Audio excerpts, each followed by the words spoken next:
결혼한 지 아직 1년이 채 되지 않았다. 그런데 요즘 나는 결혼 생활이 이렇게 고요하고 또 외로울 수 있다는 걸 새삼 깨닫고 있다. 남편은 착하고 성실하다. 회사에서도 인정을 받는 편이고 친구들에게도 평판이 좋다. 하지만 그런 남편이 요즘 내 눈을 잘 보지 않는다. 내 말에 대답은 하지만 진심이 담긴 느낌은 없다. 그의 마음이 멀어진 건 아니겠지만 확실히 멀어지고 있다는 기분은 든다. 우리는 결혼과 동시에 시아버지를 함께 모시기로 했다. 어머님은 내가 결혼하기 2년 전에 돌아가셨고 남편은 외동아들이었기에 자연스럽게 그리 된 것이었다. 처음엔 부담스러웠다. 남편과 나 둘만의 시간도 아직 익숙지 않았고 그 속에 한 사람을 더 맞이한다는 건 조금 무겁게 느껴졌다. 하지만 시아버지는 조용하고 깔끔하고 배려 깊은 분이었다.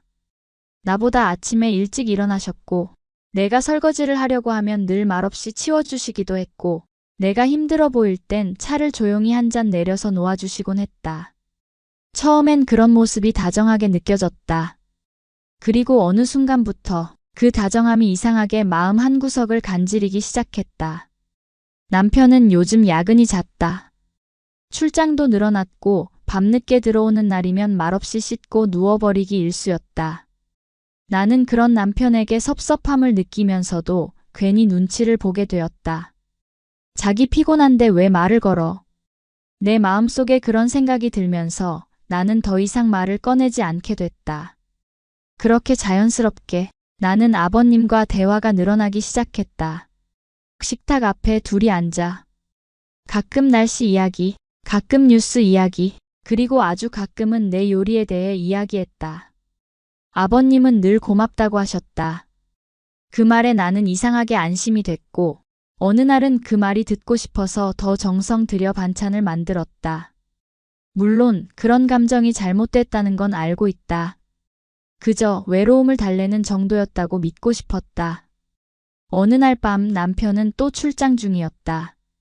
아버님과 나는 식사를 마치고 각자 방으로 들어가려다.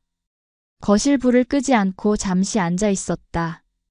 오늘은 왜 안 들어가세요? 그냥. 조용해서 좋네. 그 대답이 묘하게 내 마음속 어딘가를 건드렸다. 나는 조용히 물을 한 잔 마시고 소파에 앉았다. 아버님은 TV를 켜지도 않았다. 그저 조용히 불 꺼진 거실에 같은 방향을 바라보고 앉아 있었다. 그 밤이 이상하게 편했다. 이후로 몇 날 며칠 남편이 집에 없는 날이면 우리는 그렇게 같은 자리에 조용히 앉아 있었다. 어느 날은 내가 먼저 커피를 내렸고 어느 날은 그분이 먼저 소파에 앉아 있었다. 우리 사이의 눈빛은 길어졌고 말은 줄어들었고 거리는 조금씩 가까워지고 있었다. 남편이 출장 중일 때는 하루가 이상하게 길다. 혼자 있는 시간이 길어지면 괜히 감정이 예민해지고 평소엔 신경 쓰지 않던 소리나 말투에 마음이 흔들릴 때가 있다. 그날도 그랬다. 나는 하루 종일 말 한마디 없이 집안일을 했고 어색한 정적 속에서 라디오만 켜놓고 있었다. 아버님, 커피 드릴까요? 응, 고맙다. 평소처럼 조용한 대답이 돌아왔다. 나는 커피를 내리며 문득 그와 단둘이 마주 앉는 이 시간이 낯설지 않다는 걸 느꼈다. 거실 테이블 위에 커피잔 2개가 놓이고 우리는 늘 그렇듯 마주 앉았다. 말없이 마시는 커피, 말없이 오가는 시선. 이젠 너무 익숙한 루틴이 되어 있었다. 그날따라 아버님이 나를 좀 더 오래 바라보았다. 나는 그 시선을 피하려다 괜히 시계를 보는 척 눈을 내리깔았다. 따뜻하네, 오늘 커피. 그의 말에 나는 웃었다. 조금 진하게 탔어요. 졸리다고 하셔서. 그는 고개를 끄덕이며 잔을 들었다. 내 손도 자연스럽게 내 잔에 닿았다. 그 순간 그의 손등이 내 손끝을 살짝 스쳤다. 손이 닿은 시간은 1초도 안 되었을 거다. 하지만 나는 손끝이 미묘하게 떨리는 걸 느꼈다. 그는 아무 말도 하지 않았고 나도 괜히 웃는 척 잔을 들고 입을 뗐다. 따뜻해서 좋네요. 응, 나도 그래. 그 짧은 대화 끝에 우리는 동시에 고개를 숙였다. 그가 먼저 자리를 털고 일어나 거실 소파에 앉았다. TV는 켜지지 않았고 창밖은 어둠으로 가득했다. 나는 살짝 고민하다가 컵을 정리하고 그 옆자리에 살짝 거리를 두고 앉았다. 불이 꺼진 거실에서 서로의 숨소리만 들렸다. 그는 말없이 테이블에 놓인 리모컨을 들어 TV를 켰고 화면에 잔잔한 다큐멘터리가 흘러나왔다. 그는 천천히 내 쪽으로 소리도 없이 고개를 돌렸다. 너무 조용해서 그렇지 않아? 네. 그런 것 같아요. 우리 사이의 대화는 여전히 짧았다. 하지만 그 짧은 말들이 이상하게 오래 머리에 남았다. 그날 밤 나는 방에 들어가서도 그의 시선이 자꾸 떠올랐다. 부끄러웠다. 하지만 그보다 더 오래 남은 감정은 이상하게 그 시선을 기다리는 내 자신이었다. 그날은 이상하게 아침부터 그가 나를 바라보는 시간이 조금 길었다. 아무 말도 없었다. 늘 그렇듯 조용하고 깔끔하게 식사를 마쳤고 나는 설거지를 했고 그는 식탁을 정리했다. 하지만 행동 하나하나에 이상하게 나를 의식하는 기류가 느껴졌다. 남편은 출장 중이었다. 연락도 없었다. 나는 더 이상 확인하지 않았다. 저녁이 되자 집안은 조용해졌다. 그는 거실에 있었고 나는 방 안에서 드라마를 보다 말고 살짝 문을 열었다. 불도 켜지지 않은 거실. 어둠 속에 앉아있는 그의 실루엣이 보였다. 나는 이유도 없이 잠깐 멈췄다. 지혜야. 그의 목소리가 정말 낮고 조용하게 그 어둠 속에서 들려왔다. 지혜, 내 이름이었다. 그는 처음으로 며느리가 아닌 지혜라고 나를 불렀다. 나는 대답하지 않았다. 하지만 그 말이 이상하게 오래 머릿속에 맴돌았다. 나는 문을 닫았다. 그리고 한참 동안 그 안에서 움직이지 않았다. 다음 날 아침 그는 평소처럼 식탁에 앉아 있었다. 아무 일도 없었던 것처럼 조용히 밥을 먹고 조용히 나를 바라보았다. 어제는 커피 안 드셨어요? 내가 조심스레 물었다. 네가 안 오길래 그냥 잤다. 그 말은 너무 평범했지만 그 속에 뭔가 더 많은 뜻이 담겨 있었다. 그날 밤 나는 일부러 조금 늦게 거실로 나왔다. 그는 이미 앉아 있었다. 커피 2잔이 테이블 위에 놓여 있었다. 우리는 서로의 얼굴을 보지 않았다. 하지만 서로의 존재를 무척 또렷하게 느끼고 있었다. TV는 켜지지 않았고 조명도 희미했다. 나는 조심스럽게 잔을 들었고 그는 나를 한참 바라보다가 작게 말했다. 지혜야, 너 무서워하지는 마. 그 말에 나는 놀라 그를 바라봤다. 그의 눈빛은 생각보다 담담했고 생각보다 깊었다. 나는 고개를 숙였다. 무섭진 않아요. 그 말이 허락이 아니길 바랐지만 거절도 아님은 분명했다. 조용한 밤이었다. 우리 사이에 오간 말은 그 2마디가 전부였다. 하지만 그 2마디가 그 어떤 대화보다 더 뜨거웠다. 잠자리에 들고서도 나는 그 말이 머릿속에 맴돌았다. 그가 나를 지혜라고 불렀던 밤, 그리고 내가 고개를 숙인 순간 그 모든 기억이 어딘가로 향하고 있었다. 그날 낮, 나는 여느 때처럼 빨래를 널고 청소기를 돌리고 식사 준비를 했다. 아버님은 베란다에서 책을 읽고 있었고 나는 그분과 눈을 마주치지 않으려고 괜히 더 바쁘게 움직였다. 하지만 그의 시선은 자주 내 쪽을 향하고 있었다는 걸 나는 알고 있었다. 오늘 반찬은 조금 짜네요. 그는 말했다. 그의 목소리가 식사 중. 그가 그렇게 말했다. 나는 깜짝 놀라 웃었다. 그런 말을 들은 게 처음이었다. 죄송해요. 국간 안 보다가. 아니야. 이런 맛도 좋네. 그 말투엔 어딘가 다정함이 묻어 있었다.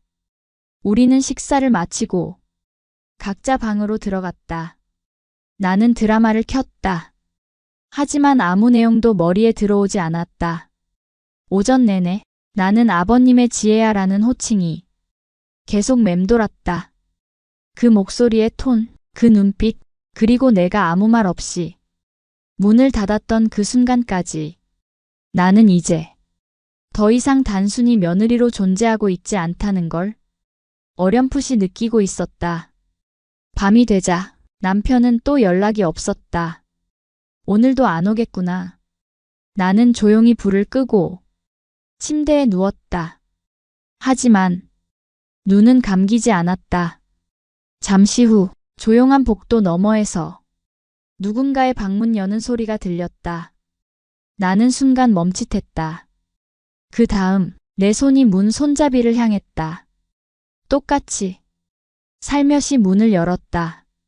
그리고 복도 끝에서 그와 나 서로의 방문 사이에서 마주 섰다. 불도 없고 말도 없고 움직임도 거의 없었다. 그저 눈빛만 있었다. 그는 조용히 고개를 숙였다. 나는 입술을 깨물고 고개를 돌렸다. 아무 일도 없었다. 정말 아무것도 하지 않았지만 그날 밤의 공기는 그 전날들과는 전혀 달랐다. 나는 다시 문을 닫고 들어와 침대에 앉아 있었다. 그리고 거울을 바라보았다. 그 속에 나는 더 이상 누군가의 며느리로 보이지 않았다. 그저 한 명의 여자였고 한 명의 여자로서 그의 눈을 마주한 사람이었다. 그날 아침 나는 그를 쳐다보지 않았다. 식사 시간도 똑같은 시간 똑같은 자리였지만 눈이 마주치지 않도록 조심했다. 하지만 그가 내 앞에 국을 놓으며 조용히 말했다. 오늘 예쁘다. 그 말이 너무 짧고 너무 조용해서 잠깐 착각한 줄 알았다. 네. 그는 숟가락을 들며 눈길을 피하지 않고 내 쪽을 바라봤다. 그냥 그렇게 보여서 나는 아무 말도 못했다.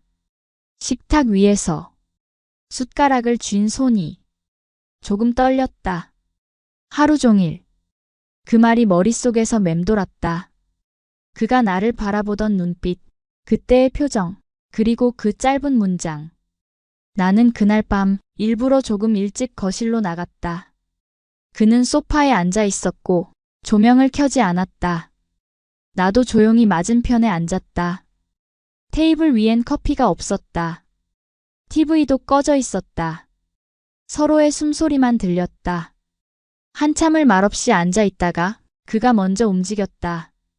자리에서 천천히 일어나 내 옆으로 걸어왔다. 나는 아무 말도 하지 않았다. 그는 내 옆에 조용히 앉더니 손을 들어 내 귀 옆으로 흘러내린 머리카락을 조심스럽게 넘겼다. 그 손길이 너무 부드러워서 내가 숨을 멈추고 있었다는 걸 그 손이 떨어졌을 때에야 알았다.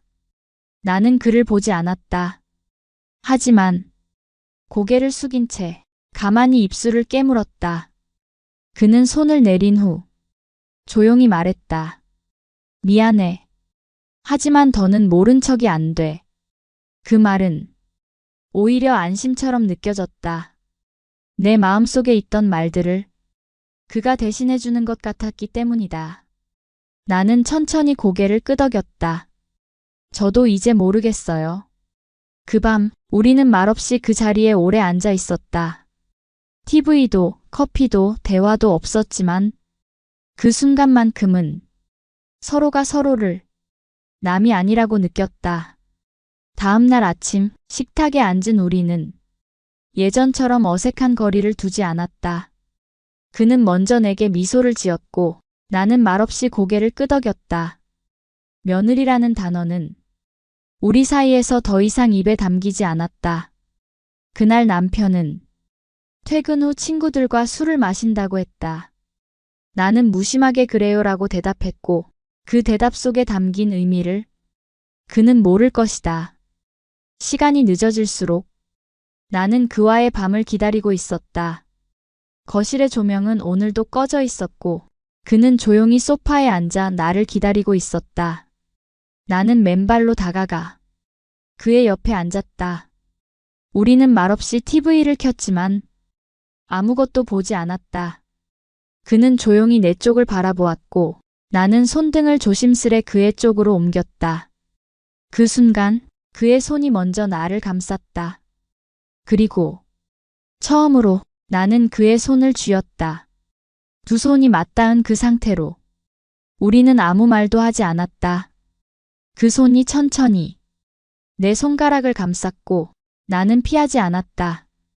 그날 밤의 공기엔 한기가 없었고 머릿속은 무거웠지만 가슴은 뜨거웠다.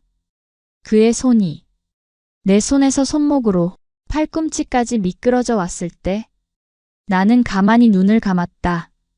나는 지금 이 순간이 현실이라는 걸 받아들이고 있었다. 그리고 더 이상 도망칠 이유도 없었다. 그의 손이 멈췄을 때 나는 천천히 고개를 돌려 그를 바라봤다. 그와 눈이 마주쳤다. 눈빛은 말보다 솔직했고 그 속엔 슬픔도 외로움도 그리고 욕망도 있었다. 나는 속삭이듯 말했다. 내일 아침엔 그냥 평소처럼요. 그는 조용히 고개를 끄덕였다. 그날 밤 우리는 손을 놓지 않았다. 아침 햇살이 커튼 틈 사이로 방 안을 천천히 비쳤다. 나는 일어나 천천히 거실로 나왔다. 식탁 위엔 커피 두 잔이 놓여 있었다. 그는 부엌 쪽에 서 있었고 내가 걸어 들어오는 모습을 말없이 바라보고 있었다. 일찍 일어나셨네요. 내 목소리는 생각보다 차분했다. 오늘은 날이 맑더라. 그는 그렇게 말하며 평소처럼 테이블에 앉았다. 나는 식탁 맞은편에 조용히 앉았다. 우리는 그 밤 이후 처음 마주 앉았다. 하지만 아무 일도 없었다는 듯 똑같이 커피를 마셨고 똑같은 자세로 똑같은 시간에 자리를 떴다. 식사 준비 중 그가 나지막하게 말했다. 지혜야. 나는 고개를 들지 않았다. 그는 천천히 말을 이었다. 오늘 하루도 평범하길 바란다. 그 말엔 설명도 요구도 감정도 모두 담겨 있었다. 나는 조용히 고개를 끄덕였다. 저도요. 식사 중 남편이 메시지를 보냈다. 오늘 저녁엔 일찍 들어갈게. 나는 핸드폰 화면을 잠시 바라보다 조용히 뒤집어 놓았다. 그 말이 반가웠는지 아니면 무거웠는지는 나도 잘 모르겠다. 그날 저녁 우리는 셋이 함께 밥을 먹었다. 남편은 이런저런 이야기를 했고 그는 적당히 맞장구를 쳤고 나는 조용히 웃으며 숟가락을 들었다. 식사가 끝난 뒤 남편은 그날의 보고서를 프린트해야 한다며 방에 들어갔고 나는 설거지를 하던 중 그가 조용히 옆을 지나갔다. 스치듯 내 어깨와 그의 팔이 닿았다. 아무 말도 없었고 그는 그대로 방으로 들어갔다. 하지만 그 짧은 접촉 속에서도 우리는 서로가 잊지 않았음을 느꼈다. 그날 밤 나는 남편 옆에서 잠이 들었다. 등 뒤에서 들리는 규칙적인 숨소리. 그 안에 나는 가장 낯선 감정을 숨기고 있었다.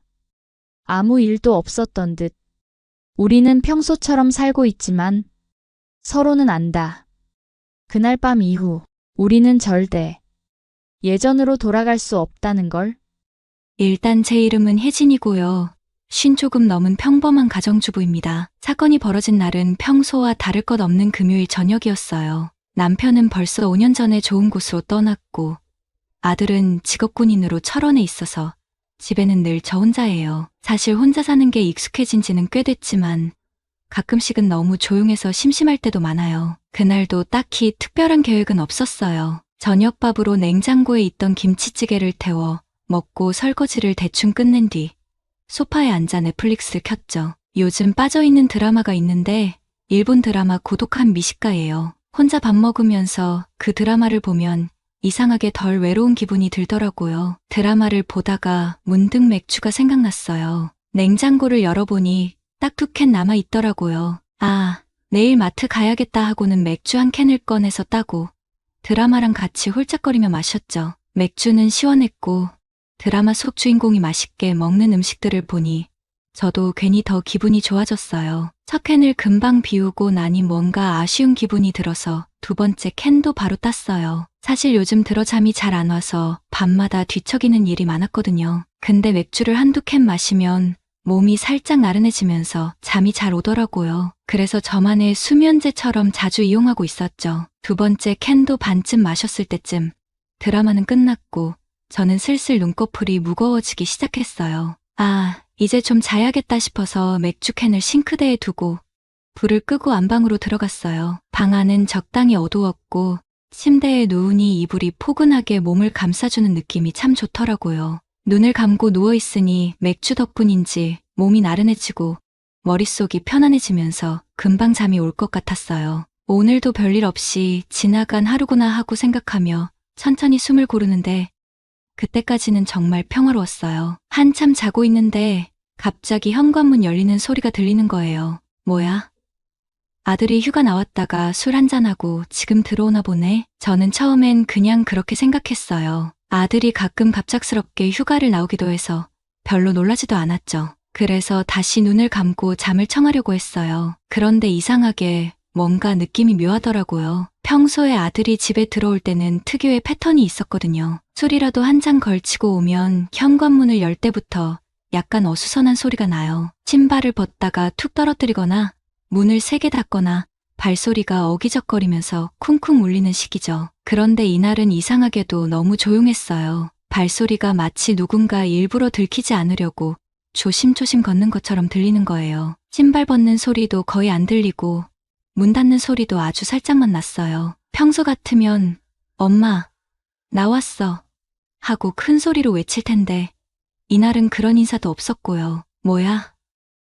왜 이렇게 조심스러워? 혹시 무슨 사고라도 치고 온 건가? 순간 머릿속에 별의별 생각이 다 들더라고요. 혹시 술 먹고 무슨 문제를 일으켜서 조용히 들어오는 건가 싶기도 했고 아니면 친구 집에서 놀다가 늦게 들어온 걸 제가 혼날까봐 그러는 건가 싶기도 했어요. 아니, 근데 그렇다고 해도 이렇게까지 조용할 필요가 있나? 그때부터는 괜히 심장이 두근거리기 시작했어요. 평소와는 다른 그 묘한 기운이 자꾸 신경 쓰이더라고요. 침대에 누워 눈을 감고 있었지만 귀는 현관 쪽 소리에 온통 집중되어 있었어요. 발소리가 천천히 거실 쪽으로 이동하는 것 같았는데 여전히 너무 조용했어요. 마치 누군가 고양이처럼 발끝으로만 살금살금 걷는 것 같달까요. 그 순간 머릿속에 스쳐 지나가는 생각이 하나 있었어요. 아니, 근데 정말 아들이 맞는 걸까? 이런 생각이 스치면서 순간적으로 긴장감이 확 올라왔어요. 심장이 두근두근 뛰고 숨소리마저 조심스럽게 내게 되더라고요. 그런데 그때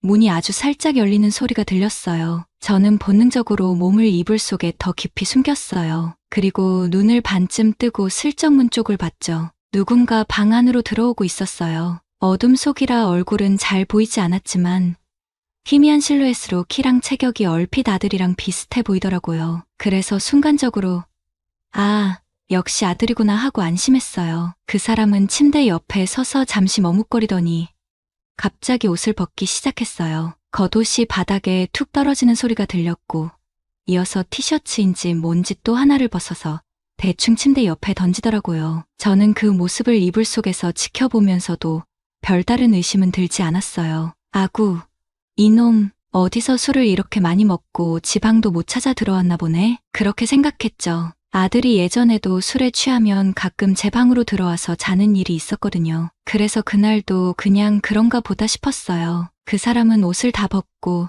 침대 한쪽으로 들어와 눕더라고요. 침대가 살짝 내려앉으면서 특유의 삐걱거리는 소리가 났고 술 냄새 같은 게 은은하게 풍겨왔어요. 아구, 정말 술을 얼마나 마셨길래 이렇게 비틀거리냐. 한마디 하고 싶었지만 저도 맥주 2캔을 마신 터라 몸이 나른하고 귀찮아서 그냥 넘어가기로 했어요. 이불 속에서 한숨을 푹 쉬며 눈을 감았죠. 내일 아침에 잔소리 좀 해야겠다 하고 생각하면서요. 저는 어느새 잠이 들었는데 한밤중에 갑자기 배 쪽에서 이상한 느낌이 들어 잠에서 깼어요. 처음에는 꿈인가 싶었는데 뭔가 낯선 감각이 계속 이어지더라고요. 순간적으로 놀라서 몸을 움찔하며 눈을 떴어요. 뭐지? 아들이 장난이라도 치는 건가? 어둠 속에서 희미하게 보이는 실루엣을 보니 아들인 줄만 알았던 그 사람이 제 몸을 돌리더니 이상한 행동을 하기 시작했어요. 그러더니 쑥 하고 저에게 들어왔습니다. 저는 당황했지만 술에 취해 정신이 없는 아들이 실수로 이러는 거라고 생각했어요. 아이고, 이놈, 술을 얼마나 마셨길래 이렇게 정신을 못 차리냐. 일단 상황이 끝나면 혼을 내야겠다고 생각하며 저는 그 순간을 참고 넘기기로 했어요. 젊어서 그런지 30분을 넘게 그 짓을 하더라고요. 오랜만에 맛보는 것이 솔직히 기분 좋았습니다. 모든 일이 끝나고 나서야 저는 이 정신없는 녀석을 혼내야겠다고 마음먹고 큰 소리로 말했어요. 야, 이 정신없는 놈아. 너 지금 뭐 하는 짓이야? 그런데 돌아온 대답은 제가 전혀 예상치 못했던 한마디였어요. 누구세요? 낯선 남자의 목소리였습니다. 순간 등골이 서늘해지며 머리가 하얘졌어요. 뭐야? 이게 무슨 소리야? 내 아들이 아니라고? 저는 얼어붙은 채로 숨도 제대로 쉴 수 없었어요. 방금 전까지 제 옆에 누워있던 사람이 아들이 아니라는 사실을 깨닫는데 몇 초가 걸렸고 그제야 온몸에 소름이 돋으며 상황이 심각하다는 걸 알게 됐죠. 그 순간 심장이 쿵 하고 내려앉았어요. 설마 도둑인가? 라는 생각이 머릿속을 스쳤죠. 순간적으로 숨을 죽이고 가만히 상황을 지켜봤어요. 그런데 또 곰곰이 생각해보니 도둑이 굳이 우리 집 안방까지 들어올 이유가 없잖아요. 게다가 아무런 소란도 없이 이렇게 조용히 행동하는 것도 이상했어요. 그래서 용기를 내서 이불을 살짝 들추고 조심스럽게 물었어요. 아들 맞지? 하지만 대답이 없었어요. 심장이 미친 듯이 뛰기 시작했죠. 이건 뭔가 잘못됐다는 직감이 강하게 들었어요. 다시 한번, 이번에는 조금 더 큰 소리로 물었어요. 누구세요? 그제야 그 사람이 멈칫하더니 갑자기 침대 옆에 있는 스탠드 불을 켜는 거예요. 방안이 환해지면서 그 사람 얼굴이 드러났죠. 저는 순간 얼어붙었어요. 그 사람이 누구였냐면 바로 옆집에 사는 민수 아빠였던 거예요. 저는 눈이 휘둥그레졌고 민수 아빠 역시 저를 보며 얼어붙었어요. 둘 다 입을 떡 벌린 채로 한동안 아무 말도 못하고 멍하니 서로를 쳐다봤죠. 머릿속이 하얘지면서 도대체 이 상황이 어떻게 된 건지 이해가 안 됐어요. 한참 그렇게 있다가 제가 정신을 차리고 소리쳤어요. 민수 아빠, 여기 왜 있어요? 그제야 민수 아빠가 당황한 얼굴로 손사래를 치며 더듬더듬 말하기 시작했어요. 알아. 잠깐만요. 진정하세요. 이거 오해예요. 정말이에요. 오해라니. 무슨 오해? 저는 너무 놀라서 침대에서 벌떡 일어나며 소리쳤어요. 아니, 오해고 뭐고.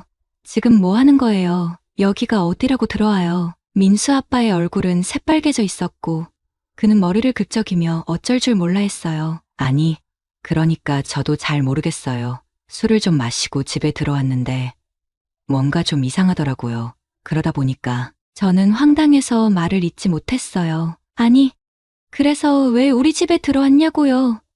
민수 아빠 집은 옆집이잖아요. 민수 아빠는 머리를 감싸쥐며 한숨을 내쉬더니 얼굴에 난처한 표정을 가득 담고 말했어요. 그러니까 제가 술을 좀 많이 마셨거든요. 그래서 문을 잘못 열고 들어온 것 같아요. 정말 죄송합니다. 너무 죄송해요. 저는 그 말을 듣고 더 어이가 없었어요. 아니, 문을 잘못 열고 들어왔다고요? 우리 집이 민수 아빠 집이랑 비슷하게 생겼어요. 그는 고개를 푹 숙이며 한없이 미안한 표정을 지었어요. 아니요, 근데 술에 취해서 그런지 그냥 문이 열리길래 제 집인 줄 알았어요. 진짜 죄송합니다. 정말이에요. 저는 한숨을 쉬며 머리를 감쌌어요. 상황은 이해가 안 되지만 일단은 민수 아빠가 술에 취해 실수로 우리 집에 들어왔다는 게 그나마 말이 되는 설명이었죠. 그렇게 민수 아빠는 자신의 실수를 몇 번이고 사과했지만 이상하게도 집으로 돌아갈 생각을 하지 않았어요. 저는 당황스러운 마음에 이제 집에 가셔야죠. 옷 입으세요. 라고 몇 번이나 말했지만 그는 여전히 머뭇거리며 자리를 뜨지 않았어요. 그러다 갑자기 민수 아빠가 술 기운이 다시 올라온 것처럼 비틀거리며 저를 바라보더니 믿기 힘든 말을 꺼냈어요. 여보, 나 물 한 잔만 줘. 저는 순간 귀를 의심했어요. 여보라니? 설마 한 번 했다고. 이 사람이 지금 제정신이 아닌 게 분명하다고 생각했죠. 하지만 술에 취한 사람과 싸워봤자 소용없을 것 같아서 일단 물을 가져다 주기로 했어요. 부엌으로 가서 물을 따라오면서도 속으로는 이 사람 정말 왜 이러는 거야? 빨리 집에 가야 할 텐데라는 생각뿐이었죠. 물을 따라 방으로 돌아오니 민수 아빠는 침대에 앉아 멍하니 천장을 바라보고 있었어요. 저는 물을 건네며 조심스럽게 말했어요. 여기요. 물 드시고 이제 집에 가세요. 민수 아빠는 물을 받아들고는 한 번에 벌컥벌컥 마셨습니다. 마치 오랫동안 목이 말랐던 사람처럼 시원하게 물을 들이킨 뒤 컵을 내려놓더니 갑자기 저를 바라보며 엉뚱한 말을 내뱉었어요. 또 먹는다. 저는 그 말을 듣고 순간적으로 얼어붙었어요. 또 한다고. 뭐라고요? 무슨 말을 하는 거예요? 저는 눈을 동그랗게 뜨고 민수 아빠를 쳐다봤지만 그는 이미 술 기운에 정신이 반쯤 나간 상태였어요. 제가 한 말이 들리긴 하는 건지 아니면 자신만의 세계에 빠져 있는 건지 알 수 없었어요. 그는 고개를 천천히 끄덕이며 혼잣말처럼 중얼거렸어요. 그의 말투는 어딘가 흐릿했고 눈빛은 초점이 맞지 않았어요. 저는 이 상황이 점점 더 이상하게 느껴졌어요. 그래서 단호하게 말했죠. 민수 아빠, 지금 무슨 상황인지 아세요? 여기는 제 집이에요. 그리고 지금 당장 집으로 돌아가셔야 해요. 민수 엄마가 걱정하실 거예요. 하지만 그는 제 말을 제대로 이해하지 못한 듯 갑자기 제 손을 붙잡았고 그렇게 거사를 또 한 번 치르고 말았죠. 20년 만에 하니 처음은 아팠지만 두 번째는 그럭저럭 나쁘지 않았어요. 민수 아빠는 결국 우리 집 안방에서 잠들어 버렸고 저는 어쩔 수 없이 거실 소파에 이불을 깔고 자야 했어요. 밤새도록 뒤척이며 잠을 설쳤죠. 이런 일이 왜 나에게 일어나야 하는지 억울하기도 하고 피곤하기도 했지만 이미 벌어진 일이라 어떻게 할 수도 없었어요. 다음날 아침 민수 아빠는 부스스 일어나더니 얼굴이 새빨개진 채로 연신 고개를 숙이며 사과했어요. 정말 죄송합니다. 어제 제가 너무 취해서 민폐를 끼쳤네요. 다시는 이런 일 없을 겁니다. 저는 피곤한 얼굴로 그를 쳐다보며 말했어요. 다시는 이런 일 없었으면 좋겠어요. 민수 엄마도 걱정하셨을 거예요. 얼른 집으로 들어가세요. 민수 아빠는 고개를 몇 번이고 끄덕이며 허둥지둥 현관문을 나섰어요. 저는 그가 집으로 잘 들어가는지 확인하려고 문틈으로 조용히 내다봤죠. 그런데 옆집 현관문이 열리는 소리가 들리더니 민수 아빠가 들어가는 모습이 보였어요. 그 순간 민수 엄마의 잔소리가 우리 집까지 들릴 정도로 크게 울려 퍼졌죠. 당신이 도대체 어제 어디서 잤는지 알아? 이게 몇 번째야? 또 술 먹고 사람들한테 민폐 끼치고 정말 창피해서 못 살겠어. 저는 그 소리를 들으며 피식 웃음이 나왔어요. 민수 엄마의 성격을 알기에 민수 아빠가 한동안 고개를 들지 못할 거라는 생각이 들었죠. 그런데 며칠 뒤 이 사건에 대해 민수 엄마와 이야기를 나누다가 깜짝 놀랄 만한 사실을 알게 됐어요. 어머, 그런데 참 신기하네. 우리 집 도어락 비밀번호가 민수네 집이랑 똑같더라고. 그 말을 듣는 순간 모든 게 이해가 됐어요. 민수 아빠가 술에 취해 우리 집을 자기 집으로 착각하고 들어온 이유가 바로 그거였던 거죠. 저는 어이가 없어서 웃으며 말했어요. 그래도 다음엔 꼭 집을 확인하고 들어가시라고 전해주세요. 저도 깜짝 놀랐으니까요. 그 후로 민수 아빠는 저를 볼 때마다 고개를 숙이며 민망해했고 저는 이런 일이 다시는 없기를 바라며 비밀번호를 바꿔야겠다는 생각을 했답니다. 그 후로 민수 아빠는 술만 먹으면 우리 집으로 왔어요. 저는 그 맛을 못 잊어서 비밀번호를 바꾸지 못했거든요. 하지만 그 후로 민수 아빠는 술만 마시면 꼭 우리 집으로 찾아왔어요. 처음엔 실수였겠거니 하고 넘겼지만 점점 그 빈도가 잦아지더라고요. 아유, 또 오셨어요? 제가 한숨을 쉬며 문을 열면 민수 아빠는 얼굴이 벌개진 채로 멋쩍게 웃으며 말했어요. 아이고 또 민폐 끼치러 왔네요. 그래도 여기만큼 맛있는 데가 없어서요. 저는 민수 아빠를 쳐다보며 속으로 내심 기분이 좋더라고요. 그래서 비밀번호를 바꾸지 못했어요. 사실 민수 아빠가 우리 집에 올 때마다 맛있게 먹고 가곤 했거든요. 민수 아빠는 술에 취해도 항상 이렇게 말했어요. 이 집 정말 최고예요. 민수 엄마도 이런 맛은 절대 못 따라가요. 다음에 또 먹으러 올게요. 그 말을 들을 때마다 저도 모르게 기분이 좋아졌어요. 누군가 이렇게까지 칭찬해주는 일이 흔치 않았으니까요. 그러다 보니 비밀번호를 바꿔야겠다는 생각이 들다가도 막상 바꾸지는 못했어요. 설마 또 오겠어? 라는 생각과 함께요. 하지만 민수 아빠는 그 기대를 저버리지 않고 술만 마시면 우리 집으로 찾아왔죠. 그렇게 몇 번 반복되다 보니 이제는 제가 먼저 준비를 하게 됐어요. 민수 아빠가 올 것 같은 날이면 미리 에휴, 이러다 우리 집이 민수 아빠의 술집이 되는 거 아니야? 저는 혼잣말로 투덜거리면서도 어쩐지 그 상황이 싫지만은 않았어요. 오늘의 사연은 여기까지입니다. 구독과 좋아요는 사랑입니다.